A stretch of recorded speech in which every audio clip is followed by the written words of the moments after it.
Okay, Chair, we're live. Good morning, councillors, officers, members of the public and press. Welcome to today's planning committee, which is a remote meeting being live streamed on the internet and recorded. I'll hand over to Joe Stubbs from Democratic Services, who can do the roll call, please.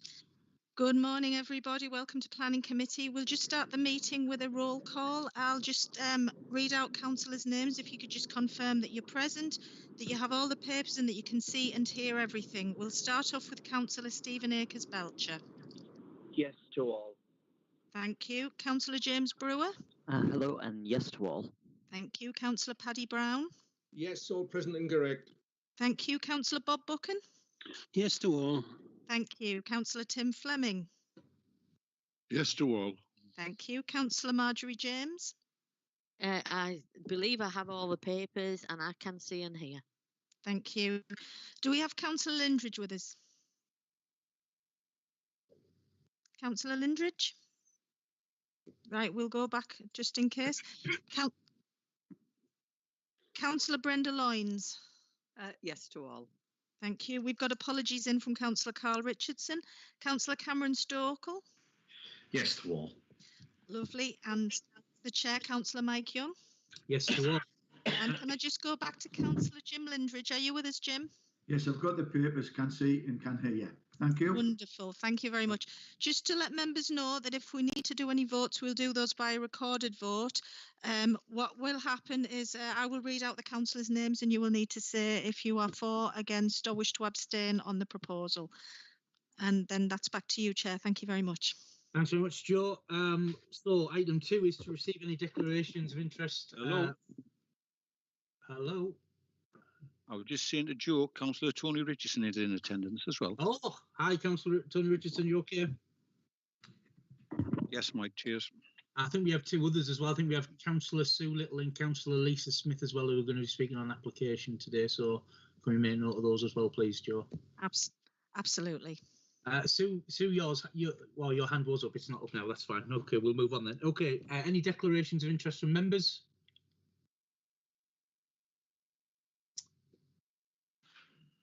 No. Okay. Minutes of the meeting is item 3.1 to confirm the minutes of the meeting held on 16th September 2020. Are there any comments, questions or matters arising? Can we accept those as a true record then of that meeting? Yes. I see no dissent, so we'll go ahead with that. Item 3.2, the meeting held on the 7th of October, those minutes are to follow. Item 4 and 4.1, plan applications. We have 3 today, and number 1 is, can people turn their microphones off, please, just while the meeting's going on, because we can hear some shuffling of papers. Can we all make sure our microphones are off, please? Item 1 is land at Wynyard Park, and I believe that Aidan is going to bring this application. Good morning, Aidan. Is Aidan there? Yes, I'm here. Thank you very much, Chair, and a very good morning, members. This is item 4.1, and it's on page 30 of your agenda papers. This is an application for full planning permission for 186 new homes on land at Wynyard Park. The application has been referred to Planning Committee as it has had more than 2 objections. In terms of the description of the site, the application site is a greenfield site and measures approximately 6.8 hectares in area. The site is bound to the south by a man-made earth bund with Hartlepool Road, the A689, lying beyond. The site is allocated for housing in the local plan. The main issue for members to consider are principle, character and appearance, residential amenity, highway safety and parking, ecology, trees and landscaping, and also developer obligations. Moving on firstly to the issue of principle, this is a housing application on land allocated as such in the local plan. Planning law requires that applications for planning permission be determined in accordance with the development plan unless material considerations indicate otherwise. The principle of the proposal is in accordance with the development plan. Character and appearance, the layout proposed is a tree-lined boulevard street passing through the site and linking the allocated employment land to the east. A public area of open space is also proposed to the eastern end of the site. The new homes will be 2 and 2.5 stories in terms of their height and a medium density, which is considered to be appropriate. In terms of style, the proposed homes will be traditional. The proposed materials and style of the properties are considered to be acceptable, and you can just see there an indication of the house types, and in terms of they show a traditional appearance. Residential amenity. Now, if you could possibly show the slide with the separation distances, please. Thank you very much. Policy QP4 of the local plan sets out separation distances between windows of at least 20 metres between habitable windows and 10 metres between habitable room windows and non-habitable room windows or gable ends. You can see from the slide in front of you, the ones that are allocated and shown in the red circle, there are a small number of properties which do not meet the minimum distances. These are discussed in detail on page 23 of your agenda papers. However, ultimately, these homes are for private sale and future occupiers will have a choice whether the homes would meet their needs. Notwithstanding this, and you can see from the examples that are given, where due to the orientation of the plots, they would be set at an angle, and therefore it's considered that they would be acceptable. Notwithstanding this, as I say, it's considered that future occupiers would be provided with a satisfactory living environment. The Council's Public Protection Team has been consulted and do not object. Therefore, subject to conditions, it's considered that the proposal would provide a satisfactory living environment for future occupiers. Moving on now to highway safety and parking, there is a need for mitigation measures on the A19/A689 to allow for the allocated housing sites within the Wynyard area to come forward and prevent a severe impact on the highway network. The applicant has agreed to provide a pro rata financial contribution towards these works. The Council's Traffic and Transportation Team, Stockton Borough Council and Highways England all do not object. Moving on to ecology now, the Council's ecologist states that the harm that would be caused through developing this allocated housing site can be mitigated and compensated for. Trees and landscaping now. The proposed landscape master plan shows that the main estate road would be tree lined. This would create a green and pleasant environment. Additional trees are also proposed in the majority of the front gardens. The Council's Arboricultural Officer considers that the proposed landscaping to be appropriate. Moving on now to consider developer obligations. The applicant states that if they were to provide all of the contributions sought by the Council, it would make the scheme unviable. To support this position, they've submitted a viability assessment. This has been independently assessed by an expert and found to be robust. A list of the full contributions that the Council have secured are set out on page 28 of your agenda papers. These contributions include primary and secondary education, health, biodiversity and highways, all of which will ensure a sustainable development. In terms of conditions, again, they're set out in full on the agenda papers. However, I do have 2 proposed changes. The first is to condition 13, which relates to the working hours. The working hours are currently proposed to be 8 a.m. until 6 p.m. Monday to Friday, with 9 a.m. until 1 p.m. on Saturdays, with no working on Sundays or bank holidays. The applicant has asked for these to be varied due to issues surrounding COVID. The government is encouraging councils to be flexible in terms of construction hours to allow for safe working practices and also social distancing. There are indeed specific provisions in the Business and Planning Act 2020 for applications to be made to cover such eventualities. However, the applicant is seeking approval now rather than having to go through a separate process which will cause delay. The hours that they are seeking are half an hour earlier, so it will be 7:30 a.m. until 6 p.m. Mondays to Fridays, and again half an hour earlier on a Saturday, so starting at 8:30 rather than 9 until 1 p.m, but again with no working on Sundays or bank holidays. The Council's Public Protection Team has been consulted and do not object. The other change is to condition 17, which relates to windows in plots 14 to 17. And this would remove the reference to trickle vents.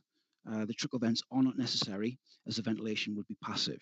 The other changes to the noise rating level for the enhanced double glazing from 32 decibels down to 28, which is in accordance with the applicant's noise impact assessment. Once again, the Council's Public Protection team has been consulted on the proposed changes and does not object.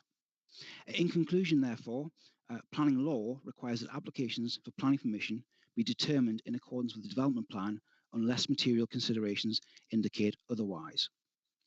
The application seeks to develop an allocated housing site in the local plan for housing.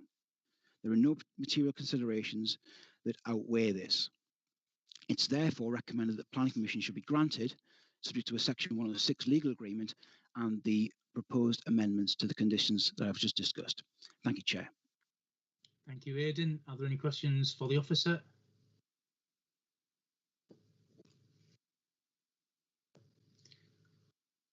I'm pausing because I usually rush past and then we miss hands, but there's no questions for the officer. We have the agent for the applicant, I believe, is, Councillor Lloyd. See, it's happened again. I was pressing, but Yeah, nothing was loads of time there as well, and then the hand just didn't want to. I know. Councillor Lloyd, go ahead. Okay. Hello, Aidan. It was just a question of wheel washing. Will there be a lot of wheel washing on the site? I know it's difficult in the winter time, and I don't know how soon these, if it's approved, how quickly the development will start. But Wynyard, as you know, I've had a lot of problems with wheel washing, and I just wondered how much you were going to do, to keep the soil and the mud down. Yes, thank you very much for that question. I mean, yes, you raise a very important point. I'm just looking through the conditions here. If you just bear with me a moment, I'm sure there's a construction management condition which would cover this, but I'm just seeing if I can look through the list. Yes, yeah, it's condition 7, Councillor. So yes, that will be picked up as part of that. Must have missed that, but thank you very much, Aidan. Thank you. There are no further questions. We will move on to the applicant agent, Krishna Mistry, I believe it is. Are you there? I am, yes, Chair. Okay, you've got 4 minutes with which to put your case across, and that time starts now. Thank you. Thank you for the opportunity to address members of Planning Committee. My name is Krishna Mistry and I am a town planner at Pegasus Group, and I'll be speaking on behalf of the applicant Countryside Properties. We are pleased to see this application for 186 new homes at Wynyard Park recommended for approval, subject to a Section 106 agreement. We do not propose to add much more to the committee report. However, we would like to take this opportunity to provide further information about the applicants. Countryside Properties are a leading UK home builder and an urban regeneration partner with over 60 years development experience. Passionate about placemaking, they are striving to be industry leaders in delivering homes in an environmentally responsible, ethical, safe and sustainable manner. As a result, they have received more than 350 awards for design and sustainability excellence since the year 2000. Following the successful launch of a new office in Yorkshire earlier this year, they have established a growing pipeline of housing investment within the region. Building on this success, the applicant has sought opportunities to expand their presence further in the north. Recognising the synergy between Countryside Properties and the development opportunities at Wynyard Park, they're excited to invest in this high-quality, sustainable location, representing their first site within the northeast. All Countryside Properties homes are built to the highest quality, featuring their outstanding specification, which will deliver a new range of house types and designs into the housing market. Finally, I would like to briefly set out the key economic benefits associated with the proposals. During the construction phase, it is estimated that the proposals could deliver up to 118 temporary jobs per year, both on-site and in the wider economy. The development will also generate significant investment into the region with an estimated value of up to £23 million. Longer-term benefits include increased expenditure in both the local area and the wider region, reinforcing economic and employment opportunities. The new homes could also generate up to £390,000 per year in additional council tax revenue. This application represents Countryside Properties' confidence in delivering homes in the North East and are committed to delivering a high-quality development and investment into the region. We hope members of Planning Committee will support the officer's recommendation for approval, and we'd like to thank you for your time and be happy to answer any questions. Thank you. Thank you, Krishna. Are there any questions for the applicant's agent? No. We don't have an objector and we don't have ward councillors. Oh, Councillor James. Thank you, Chair. I just wanted to ask for some clarification, really, around play areas. In the overhead that we've got, it indicates that there is an activity sort of play area, but what age group is that targeted at? Because I would be concerned that, in my view, it's not suitable in the main for young children. And obviously, from the developer's point of view, the intention would be to attract young couples or young families. So what arrangements are in place for small children play areas? So the proposal does include a playground area within the public open space. It is sort of directed towards younger children. There's four main pieces of equipment that are timber framed. So there's a seesaw, a swings, a climbing frame, and sort of a TP structure. So we do think it's directed at that market. Can I come back then, Chair? So, I mean, looking at the drawings of the things, I wouldn't think that most of them, with the exception of maybe the swing, are actually designed for young children. But if that's the case that they are, then what is actually going to happen about the alternative when those families start to grow? What activity areas are there for older children?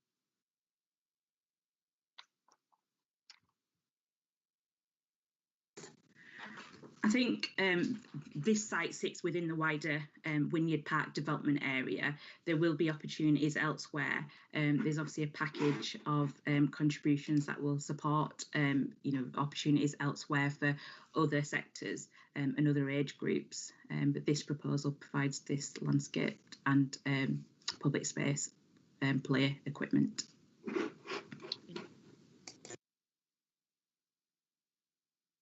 No further questions, no objector to speak, no ward members. We'll go into general debate. Is there any general debate?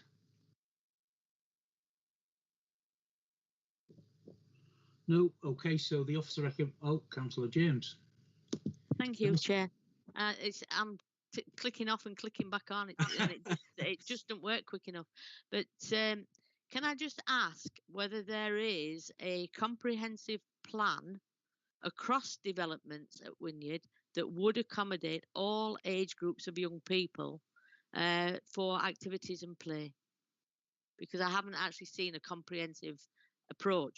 Each developer is seemingly doing their own thing. Now, that may or may not result in either vandalism at sites that are available but not for them, or that one age group may actually be excluded completely. So where is the comprehensive plan for play?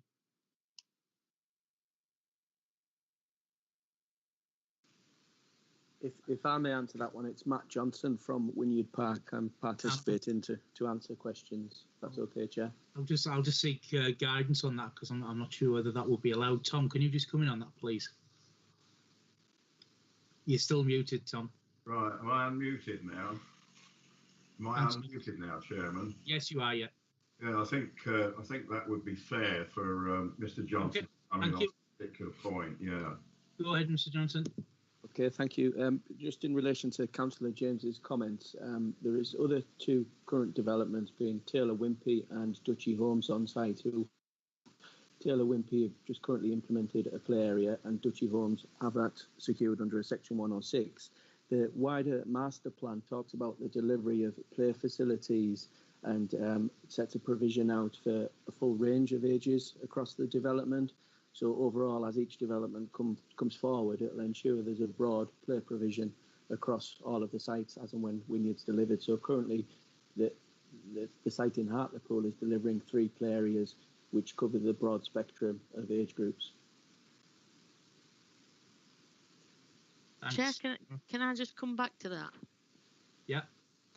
Then it would be helpful from a member point of view, some of us not being that familiar with Wynyard, and obviously with the restriction on site visits, that situation can't be improved. Would it be possible for office? Sorry, Councillor James, but I think the master plan's been out for some time. I think. Yeah, I know that. I know that the master plan's there, but it's a huge document to actually go through. But it would be helpful if officers could maybe pull together just the play areas and provide that as a separate document to members, so that as planning applications come through, we can see where they actually fit. Okay. We shall see what we can do, Councillor James. We'll try and get that sorted out for you. Any other general debate? Okay, this application has been recommended for approval by officers. So members are asked to vote either for approval, against approval, or abstention. And I'll hand over to Joe Stubbs from Democratic Services to do the roll call, please. Thank you very much, Chair. We'll start with Stephen Akers-Belcher. 4. James Brewer. For approval. Paddy Brown. 4. Bob Buchan. 4. Tim Fleming. 4. Marjorie James. 4. Jim Lindridge. 4. Brenda Loynes. Definitely 4. Cameron Stokel. 4. And yourself, Chair. 4. That's unanimous, Chair. Thank you very much. That application has been approved. Congratulations and good luck with the development. Those speakers who've been on are free to leave the call now if they wish to. But you're more than welcome to stay if you want to. Okay, item 2 is land south of Elwick Road, High Tunstall, and Dan is bringing this report. Thank you, Chair. The item is page 11 of the PowerPoint and that of members' handout. The site relates to land south of Elwick Road. Planning permission is sought for the approval of reserve matters for 162 dwellings, comprising the first phase of the outline planning permission H/2014/0428. The reserve matters relate to the development access, appearance, landscaping, layout and scale. The proposal is set out in full within the report. Before members on the PowerPoint on the teams before us, this is the proposed layout. In terms of the access, that is to be taken from the north from Elwick Road, with the site running in a linear form from north to south, with the Suds Pond terminating at the southern end of the site. We've got SANGS provision, which is suitable alternative natural green space to the east of the site. That provides ecology mitigation as well as open space. Then we also have strips of open space running through the site, of which the site will provide connectivity to further phases within the wider master plan of 1,200 dwellings. This is a cross-section looking through a number of points within the site, which reflects that the site does undulate, but the developer has worked with officers to provide what we consider to be a satisfactory set of levels. And this again illustrates some of the house types and variety within the site. This plan before members, it illustrates the different house type materials and hard standing materials. And again, as I move on through just a couple of examples of the house types that are proposed within the site.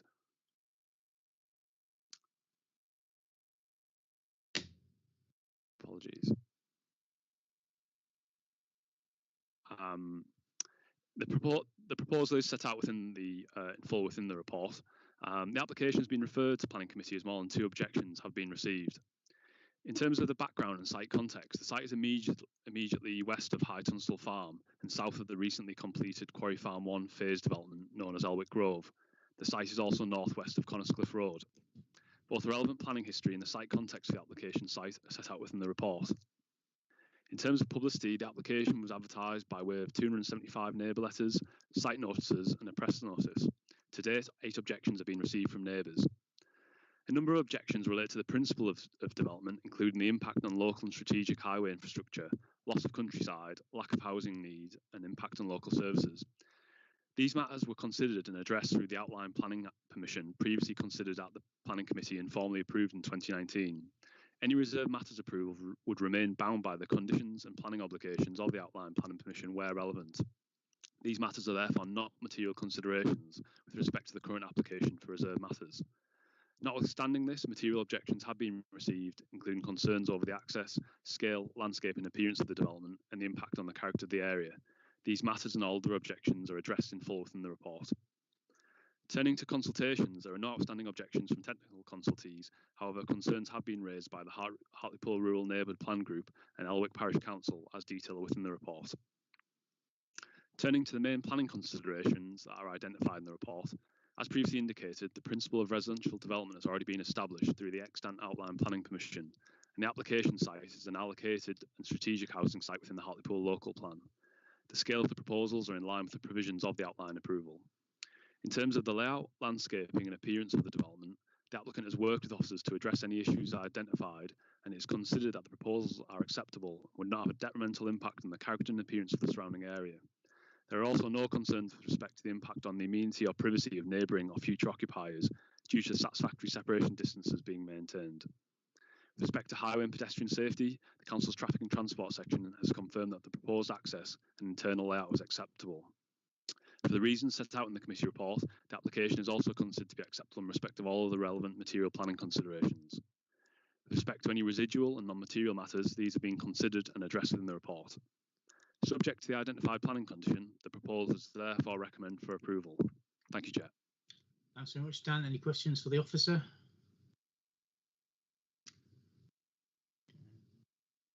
Councillor Lyons. Thank you, Mike. I would hope that there'd be some sort of roundabout put on Elwick Road. The speed of the traffic down there is absolutely horrendous. I'm getting more or less every other day, I'm getting complaints of residents about the speed of the traffic.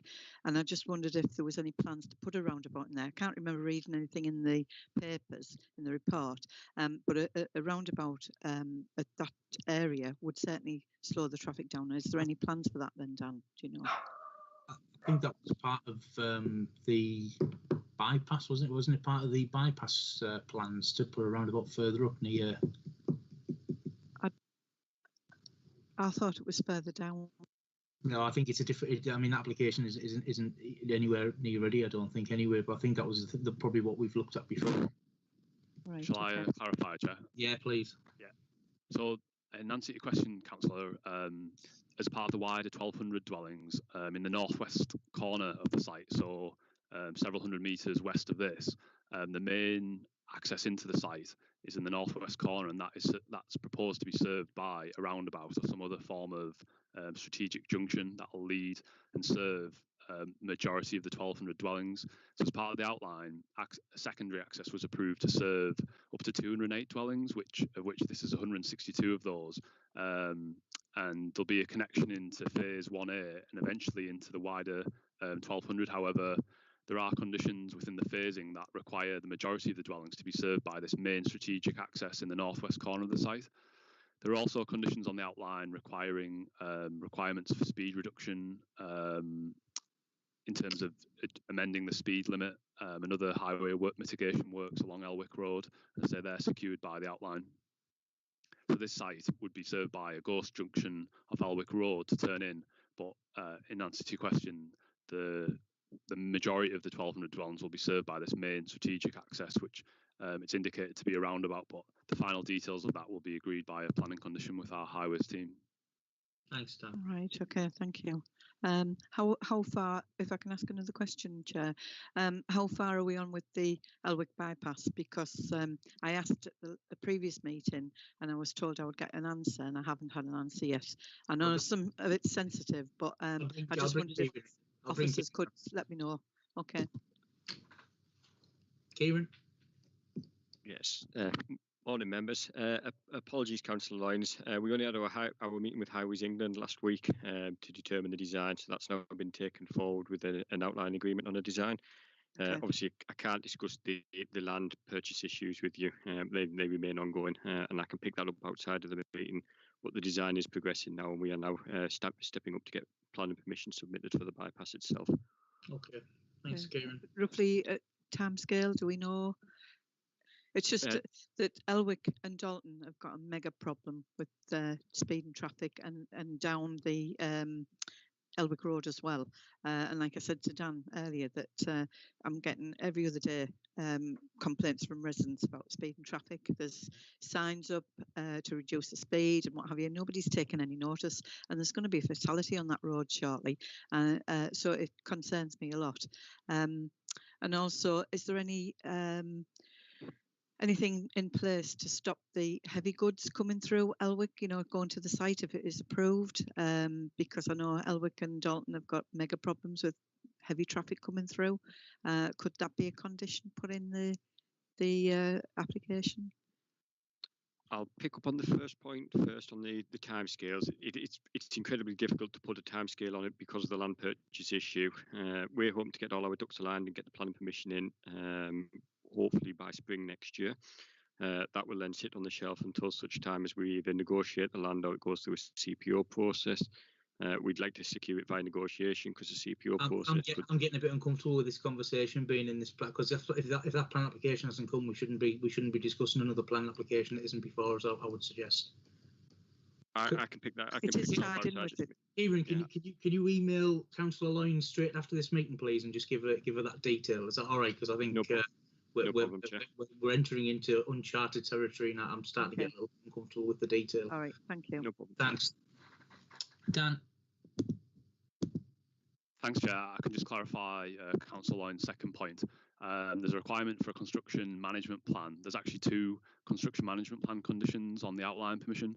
One relates to the standard one, which respect of wheel washing and obviously the way the site functions. The second one was actually a requirement of Highways England, because obviously they're concerned about the implications for their network as well as the councils. And at the outline, both the council's highways team and Highways England were comfortable that this could be addressed through a condition. So at the appropriate time, Story Homes, or if the application is approved, will have to submit a construction management plan for their site. And a wider strategic construction management plan, which will have to get the agreement of Highways England as well as our own highways team. So at that point, we'll look at it. But those matters have been provisionally considered as part of the outline. Okay, thank you. Thanks very much. Okay, I think it's the applicant agent. Is it Amanda Stevenson there? Yes, I'm here, Chair. It's Amanda Stevenson. Hi there. You've got 4 minutes to put your case across. Thanks very much. Many thanks. My name's Amanda Stevenson. I'm a land manager actually working for Story Homes, the main applicant. Thank you for bringing the application to committee today. The application you see has already been detailed by your officer for the first phase 1A of the wider 1,200 dwellings that received outline consent last year. I'm not going to obviously go over every point that the officer's already described. Our proposals are in line with the principles outlined by the local plan, High Tunstall master plans, and the outline consent. We are proposing a high quality development, which will hopefully set the tone for the development of the wider master plan area.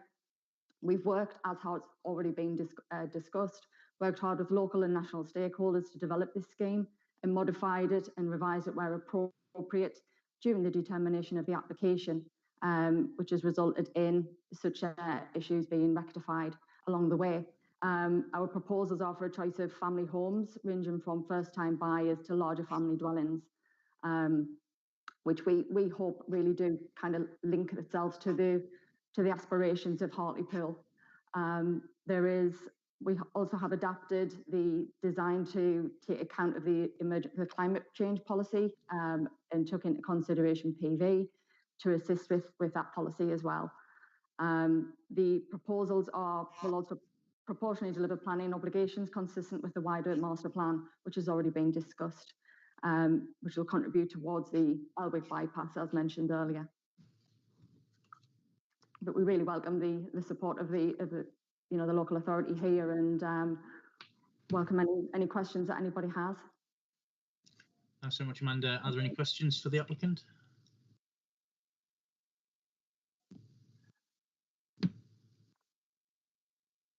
No questions. Okay, no objector, no ward members to speak. We will go into general debate.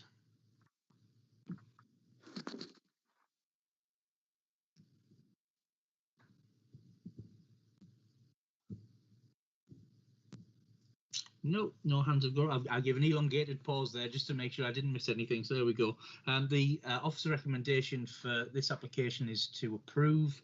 So it's for approval, against approval, or abstention from approval.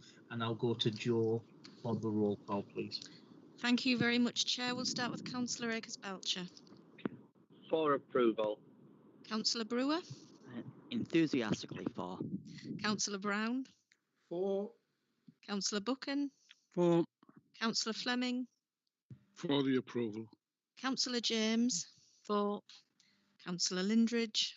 For. Councillor Loynes. Definitely for approval. Councillor Stokel. For. And Councillor Young. For. That's unanimous. Yeah, thanks very much. That application is approved. Congratulations and good luck with the development. You're free to leave the call if you want to, or you can stay if you wish. Item number 3 is to the front in Seaton Carew, Hartlepool, and I believe Dan's bringing this report as well. Thank you, Chair. This item starts at page 20 of the PowerPoint and that of your handout, members. The site relates to the front in Seaton Carew. Planning permission is sought for a change of use of a parcel of land to the north of To the Front to be used as a beer garden to serve the host establishment known as the Nine Anchors. The proposal is set out in full within the committee report. Before members on the slide, we have the existing layout, which is an open parcel of space with connection through to Seaton Park. Here to the west, the rear of the site. There are also a number of sculptures, public sculptures within this area. The proposal seeks to enclose a rectangular parcel of land to form the beer garden, primarily through the installation of rope and timber barriers along the northern and western sides. Within the beer garden, the application proposes the installation of fixed barrel tables and chairs. The site would be accessed by the removal of a window in the north elevation of the building and replacing it with a door and access steps, as detailed here on the plans. Again, here shows a proposed side elevation with the proposed doors in the side elevation. This is a view from the north, and then we've just got a couple of photos of the site. As previously discussed, it's generally an open area to the side of the existing building with these art sculptures within the site. That's a view looking north from the site, and again, looking to the west of the site and the access into the park. And again, finally, a view from towards the site. In terms of the application, it's been called in to be determined at planning committee by a local ward councillor in line with the council scheme of delegation. The relevant planning history is set out within the committee report. The application has been advertised in the usual way as set out in the report, and to date there have been 8 objections from members of the public, including concerns from local ward councillors. The objections are summarised in paragraph 3.9 of the committee report. In terms of responses from technical consultees, these are detailed in full within the report. These include an objection from the council's public protection section that the proposal would result in an unacceptable loss of amenity for surrounding neighbouring properties in terms of an increase in noise and disturbance for those residents. Concerns have also been expressed by the council's heritage and countryside manager that the proposed beer garden to the site of this establishment would result in a detrimental visual impact on the character and appearance of the area, in particular by reducing the visibility of the connection between the front and Seaton Park. These concerns are also echoed by the council's landscape architect, and they're set out in full within the report. Turning to the main planning considerations identified in the report, it's considered that the siting and design of the proposal is such that it would have the potential to adversely impact upon the amenity of neighbouring occupiers, particularly those beyond that main highway of Station Lane to the north, by creating unacceptable noise and disturbance. Furthermore, it's considered that the proposed development, by virtue of its design, scale and siting, would result in a detrimental visual impact on the character and appearance of the area, in particular by reducing the visibility of the connection it has with the front and Seaton Park.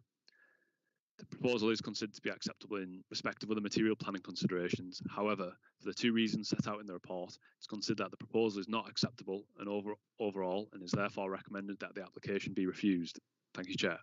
Thanks, Dan. Any questions for Dan?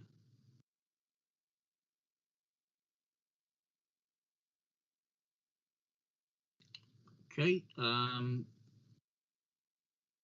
No applicant or objectors to speak on this application.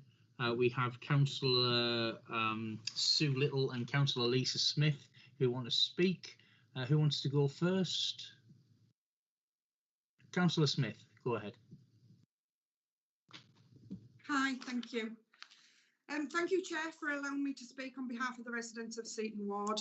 I often receive messages and emails from residents in regards to the activities inside and outside the pub that goes against their licensing agreement. Playing of music, urinating outside, blocking open access to flats, amongst some of that I've received lately. I don't believe adding the extension to the beer garden will alleviate this. More seating area will only be with only one toilet will make the situation worse, with the possibility of patrons playing their own music outside and still hiding from the wind to smoke in front of residents' addresses. My other concern is the extension to the side of the building would encourage people to drink outside whilst their children are playing to the two adjacent parks. Parents, I believe, would be happy to sit and drink while their children play in the council parks without sufficient supervision. And as we all know, accidents do happen and the council would probably be to blame and not the inebriated parents. The last thing we need as a council with funds so low is to be fighting court cases of who's to blame. Alongside this, Councillor Sue Little and I have been working together with neighbourhoods for some time to put in place a public space protection order to stop drinking in public spaces within Seaton. This includes the prom and the parks. I believe giving permission to the Nine Anchors would cause issues with the enforcement officers to implement the order, and they feel that they will be constantly called to local parks and surrounding areas. Mr Charlton and Miss Inman have been told that the land is actually not for sale, contrary to what their application states. The piece of land was actually beautiful. It was planted with bushes, flowers. Unfortunately, Mr Charlton has been doing work on the side of the Nine Anchors and it's been made into a wasteland. I feel Mr Charlton should be made to return it to its former glory where everyone can enjoy it, not just a beer garden.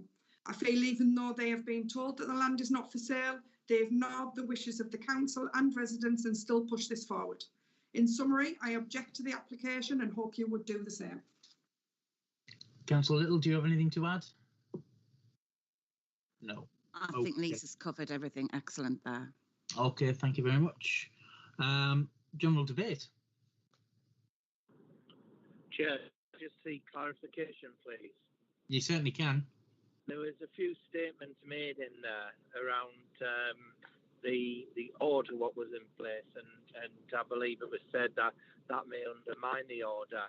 I just wanted clarification on that, and I also wanted clarification about whether the council would be liable or not.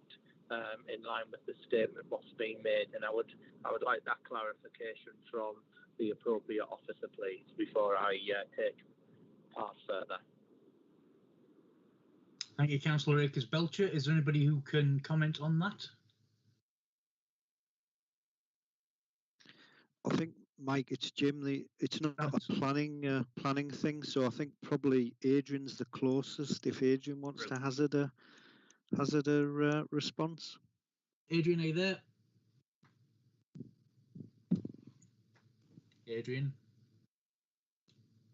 you're on mute still, Adrian. Sorry. Yeah, I've had to click mine a few times this morning. Right, that's it. Thanks, Adrian. I think the only comment I can make is obviously there were conditions applied to this premises subject to a licensing review that was held last year.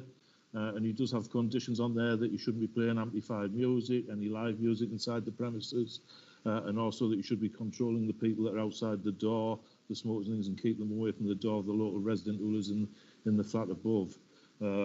I'm not aware that we've had any recent reports that he's not complying, but if that is the case, let's have the details, we'll look into that. Councillor Akers-Belcher, do you want to come back? Yeah, I just don't think the question's been addressed. There's been a statement, two statements made, which I would like clarified before I vote on this matter. And I would ask somebody does that, please, because two very serious statements have been made, and I want to make sure that it's accurate before I go ahead with any vote. Okay. So the first part of that, Adrian, was: is there a public order in place, notice in place for the areas that Councillor Smith referred to, Proms and And would Parks. the beer garden affect that? And would the beer garden affect that? Thanks, Councillor Akers-Belcher. And the second part was, can you just remind us what the second part was, please, Councillor Akers-Belcher? Was that about insurance? About the council being insured. I think it was said if parents were basically intoxicated, the council still may be responsible for any accidents. And again, I just want a clarification around that statement. Yes, Chair. I don't think I can answer either of them questions. I'm not aware whether there's any public orders on there that control the drink. It would be done by our community safety section. And as far as drinking parents, I would imagine that really is a police matter. Tom, so can I just clarify, Chair?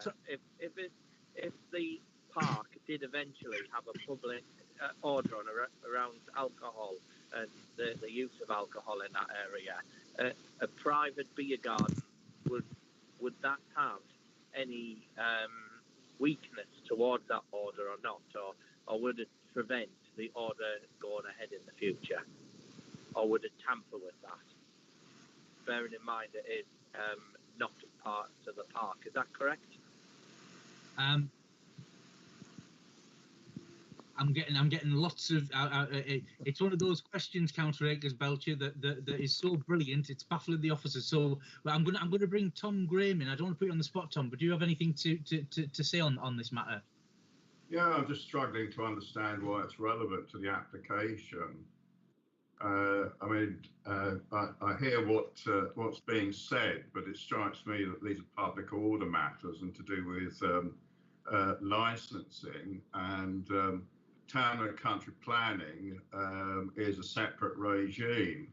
I mean, if there are licensing problems, and they can be dealt with in the licensing committee, I'm sure that we have procedures to deal with public order matters. So at the moment, I'm struggling to understand how that's relevant. I mean, I'm looking through our list of material planning considerations in decision making, which is on the agenda, and I can't find anything that seems to bring it in. So, let's say and on the point of oh, you've gone, Tom, for some reason. I don't know whether there's feedback on the line. And on the point of insurance, what would your view be on that? Well, there are two things. The first is I don't think it's relevant to town and country planning. The second is the short answer is no. Okay. I don't think there is any insurance liability, but as I say, I'm not quite sure how that fits in with the agenda. We shall bow to your greater authority on these matters, Tom, as the barrister. So we'll take that as read. Councillor Smith, I don't usually let people back in, but I can see your hands up, so I'm going to let you back in if it's to do with the clarification. That might be useful. There isn't a public protection order in place at the moment. They all expired. We're working with neighbourhoods at the moment. We're looking to go to consultation and then go into neighbourhoods in December. So it was just a bit of advanced look into what the actual councillors were looking to do. It wasn't in place now. I didn't mean to imply that the council would be at fault if somebody injured themselves in insurance purposes. I just wanted to, we're all in a blame society, aren't we? And the last thing that we need to do is start getting blamed for a lot more things. So I wasn't saying that was how it was. I was trying to give a generalisation of how people think. Right. I can't remember what the other one was. That's fine. Okay. Councillor Brown. Thank you, Chair. Tom actually answered my question. My big question was, what was the relevance of this? Okay. But I guess my biggest concern now, since we found out that it has no relevance at all, is why is it being put in this arena? It's just confusing, members who have to make a vote at the end of this. And I understand Councillor Smith saying she wasn't saying that, but clearly Councillor Akers-Belcher heard that the council were going to be to blame. I heard that she assumed the council were going to be to blame, and now we've done a backtrack on that, and this has just got very messy for me, Chair. Thank you. No problem. Thanks, Councillor Brown. Councillor James. Thank you, Chair. I just wanted to clarify myself really, because assuming that the beer garden is agreed, and that's the question that we're sort of dealing with today, I would just point out that there are other drinking establishments that are not that far away. The Marine Hotel as an example. And people regularly stand outside on the street drinking when it's a nice evening. They sit in the car on the edge of the car park at tables. So I don't particularly think that putting a blanket ban on one place against another would be right. So it will need to all be looked at in the round, because you can't discriminate against one organisation to another. Any other general debate? Chair, if we're in general debate, I thought we were in respondent, so I would like to say something further if I can. You can, yeah. Yeah, I won't be supporting the officer's recommendation. I think in this current time, we need to support businesses, and there's a business here, a small business, who effectively needs our support. So, and I'm confident that there is enough in place in terms of licensing and enforcement to manage this. And I just think the approach that's being taken is quite heavy approach really. And I think we can be reasonable today, and we can get the best result here, because I don't want to be seen as being anti-business. And I think this is an opportunity to support them. We already seen with this pandemic that people are moving behaviour, that drinking and socialising is an important aspect outside in the future. And if we didn't support this today, I would be concerned that it could have an impact widely. So, and taking the point what Councillor James made, there is already existing drinking arrangements in the area, and I think it would be highly unfair to discriminate against them today. So therefore I will not be supporting the officer's recommendation, and I'll be supporting that we actually approve this application. Thank you. Councillor Lindridge.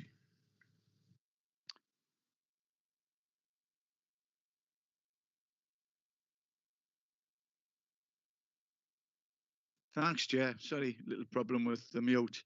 I'd just like to support what Councillor Akers-Belcher said. Actually, just took the words out of my mouth. I think it's really important that we should be supporting local businesses, more so at this particular time. People are struggling to make a livelihood in the town. I don't see any problem with the issues in the plan application that's actually come forward. Maybe one, if I could say that if there's 2 or 3 tables out there which extends to 5, and there will be an overspillage, but I'm confident that we have licensing committee there that can take care of any issues that come up. We have provision in place for antisocial behaviour issues and policing. And I think, like Councillor James had said, there are other establishments that sort of venture out beyond the road, etc. And we maintain the proper vigilance on that. So I will be supporting, I'll be going against the officer's recommendation on this, and I would like to support this from a small business point of view. Thanks, Chair. Councillor Lyons. Thank you, Chair. Thank you. Reading the report, I thought, yeah, it's a really good idea. And I think what Councillor Akers-Belcher and Councillor Lindridge have said, yeah, we should be supporting local businesses. However, that piece of land does not belong to anybody. It belongs to HBC. And as my understanding is, it's not up for sale. So how do we stand with that? Because I can't make my mind up at the moment. And I'm not usually sitting on the fence. I can usually say approve or refuse. But if the land isn't for sale, how would that affect the business? Because then surely there would be taking over land that doesn't belong to them. And where do we stand and where do they stand? Could anybody answer me? Tom? Yeah, it's again, it's to do if we have a look at the short note on the agenda papers, material planning considerations in decision making, then it should be in there. Yeah, non-material considerations. It's the third from the bottom, land ownership and restrictive covenants. Who owns the land is not necessarily a material consideration. If somebody gets planning, then it's up to them to sort out land ownership issues afterwards. Thanks, Tom. Jim, do you want to come in? Jim Ferguson?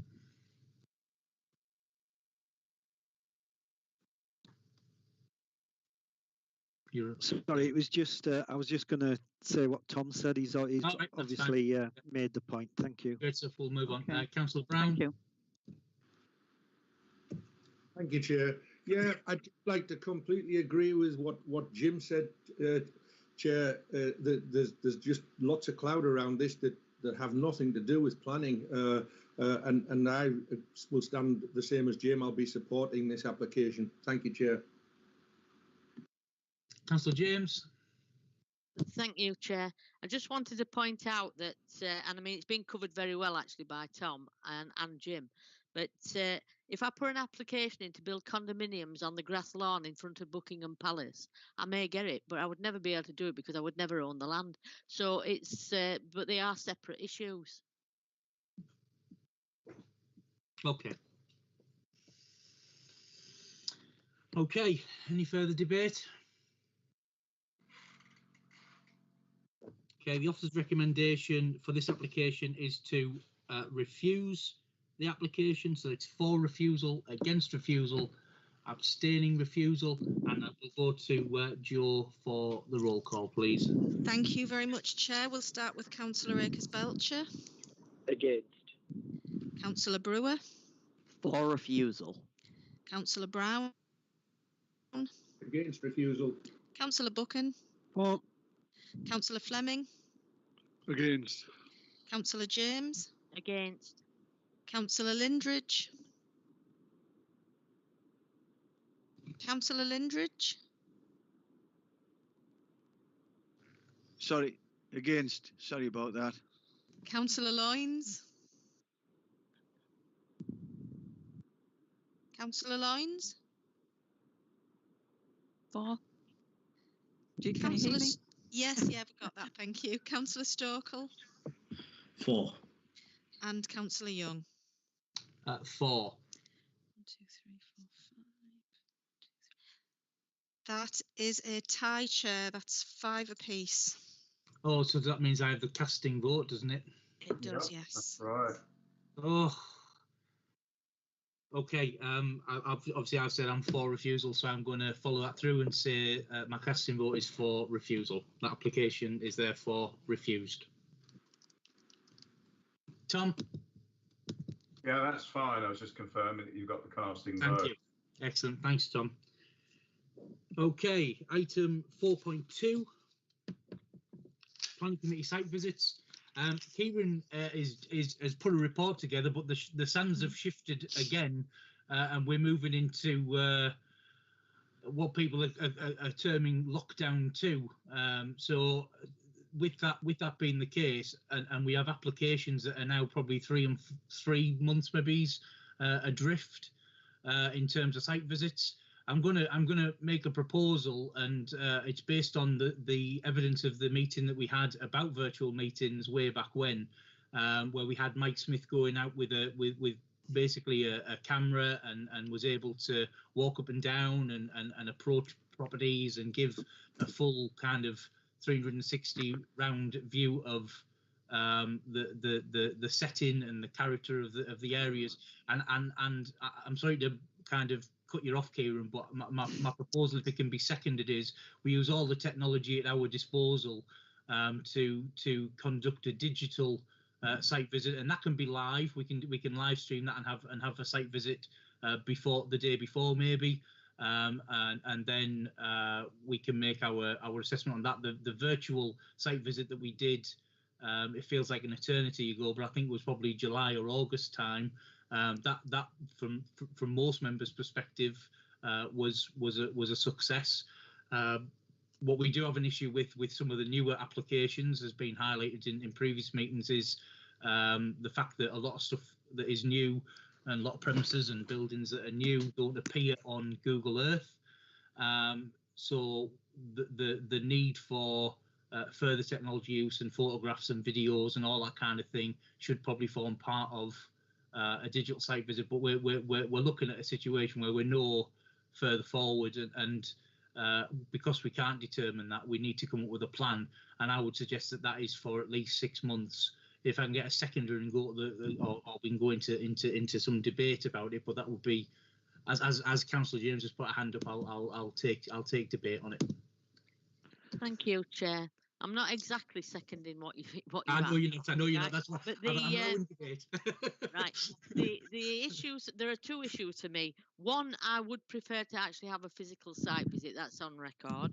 But assuming that virtual is the only way forward, certainly at the moment, the query that I would have is I'm not entirely happy about having a virtual meeting prior to or the day before planning. I think that meeting should take place immediately before planning in the way that site visits normally do. And my reason for that is the decision making of the planning committee must remain independent. And if there is 12, 14, 16 hours in between, then there is an option for lobbying. So I'm sorry, but I think that the site visit, virtual or not, should be immediately before planning. Yeah, I take that point. Kieran, are you chomping at the bit, or can I go to the councillors for debate? Are you desperate to get in? No, I was just going to say your thoughts there echo the recommendation of the report anyway, in that option 2 is taken forward. I thought they did.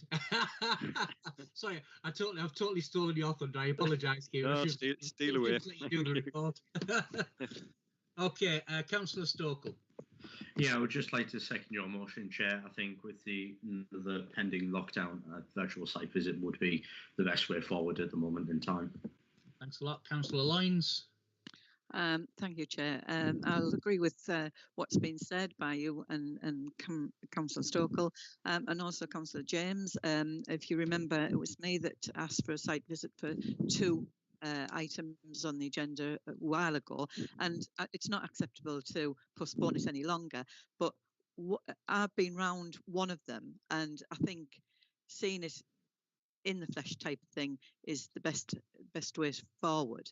The other one, and that was on Google as well, but you couldn't get the actual feel of the area. But the other one is in a complex, and it's not on Google Earth at all.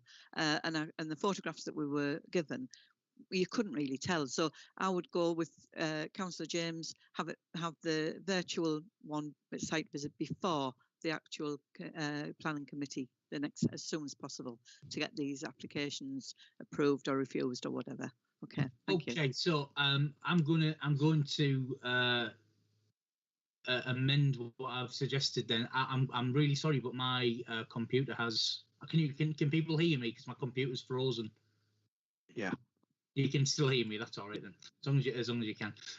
So I'm going to amend what I said to incorporate what Councillor James has said. I agree. I think it should be on the day of committee.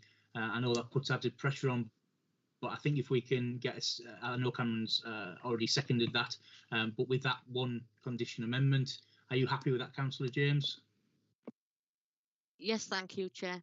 Okay, so we'll press for that for the next 6 months, if that's okay with everybody, and we'll go to a roll call. I think that's the fairest way to do it. So it's for my proposal to go to a fully digital based site visit system for the next 6 months, and we'll review it at that point.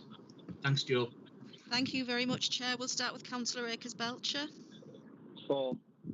Councillor Brewer. 4. Councillor Brown. 4. Councillor Buchan.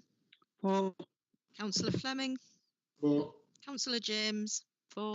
Councillor Lindridge. 4. Councillor Lyons. 4. Councillor Stokel. 4. And Councillor Young. 4. That's unanimous. Thank you very much. Great stuff. Thanks for your report, Kieran. It wasn't a waste of time because I just repeated your recommendations. Hello. Councillor Lindridge, did you want to come in? Sorry, my computer's Yeah, I going. missed you missed me hand before, but it won't make much difference in terms of the outcome. In terms of the virtual site visits, I agree, and with what Councillor James said. What I would suggest is when we get the photographs prior to the meetings, there should be no reason why, if any individual councillor thinks that there's insufficient information there and asks officers to supply further photographs just for clarification, I would expect that to be just consistent anyway. Because if you've got issues and we're not really sure what if you wanted a further view, is there any reason why we couldn't ask an officer to go out and take a picture from a different angle just to reinforce the decision-making process? That was just an addition. I think what we've opened up, Councillor Lindridge, is a situation where when a member probably suggests a site visit in the future, they'll probably want to set some of the parameters of the things that they want to see. So I think you're absolutely right in what you're saying. Yeah, I think that's what I think that's helped the conversation hugely. Actually, I don't think that's been a waste of time at all. I think it's a good point. I think if members are going to ask for a site visit, not only do we need to consider the material consideration for a site visit, which is the norm, we also need to consider what we're actually looking for as part of that site visit, and that will help officers to put together a package of digital solutions to help us with that on the day of that planning committee when the application is heard. Is everybody happy with that? Yeah, that's fine. Thanks. I'm asking the question, but I actually can't see any of you now because my computer is completely frozen. So I'll just say, because there's no hands up, I'll just go with the floor on that. Item 5 and 5.1 is update on current complaints in the usual way. Unless there are any burning desires to go through those, I'll ask members to communicate directly with officers if you haven't already done so. No dissent, good. And I have no other business in this part of the meeting. Therefore, I need a proposer to go into closed session, please. Closed. Thank you, James. And a seconder, please. Councillor Fleming. Yeah, so we've had a number of seconders. I think Councillor Fleming and Councillor Lyons wanted to go there, so either or of those two. Okay, can we stop the live stream, please?